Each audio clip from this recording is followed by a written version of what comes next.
A Perth couple whose daughter was left severely brain damaged after receiving last year's flu vaccine has spoken publicly for the first time of the medical blunder that has shattered their lives. After Saba Button's shocking reaction to the flu vac, the program was axed, but not before dozens of other infants were given the shot. Hello. Hi. This time last year, Saba Button had just taken her first 3 steps, spoken her first 3 words. She was a beautiful, thriving 11-month-old. She loves dancing. Then one Monday afternoon in April, on the recommendation of the health department, this completely healthy toddler had the flu jab.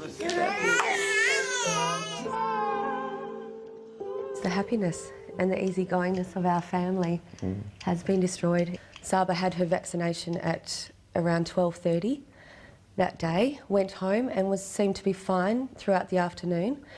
By 8 o'clock that night, she was moaning softly. We could only just hear it on the monitor in her bed.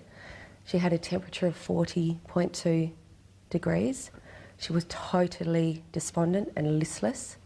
Saba was in the fight of her little life. But on the second day in, it's also important to say that we were told all her organs shut down, and we were told to come and say goodbye to our little girl. Get your family in because she might not make it. And it was pretty heavy. It's an acquired brain injury from prolonged seizures, which is global injury all over her brain. She no longer is able to walk.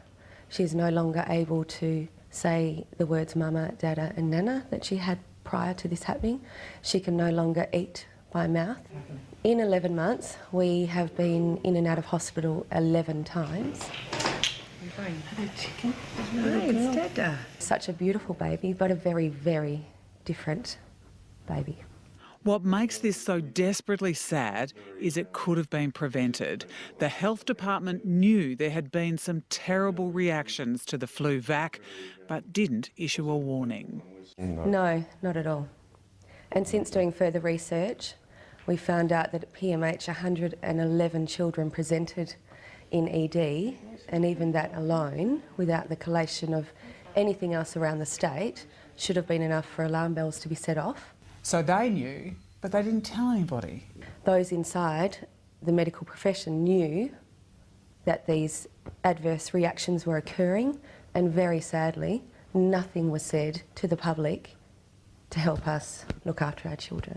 Nobody even, as they were administering it, said, do you know, there might have been 90-odd adverse reactions the last couple of days. Nothing was said. Even while Saba was desperately fighting for life in ICU, still more parents were getting their children vaccinated, innocently playing a potentially deadly game of Russian roulette.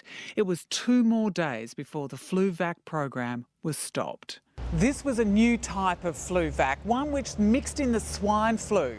We've been assured that the particular brand of vaccine that so seriously injured Saba will not be used again this year.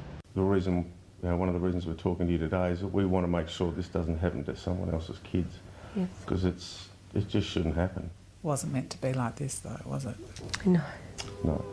No, we had a beautiful life. Tomorrow night, the medical authorities tell how it all went so horribly wrong and explain why it will be safer this year.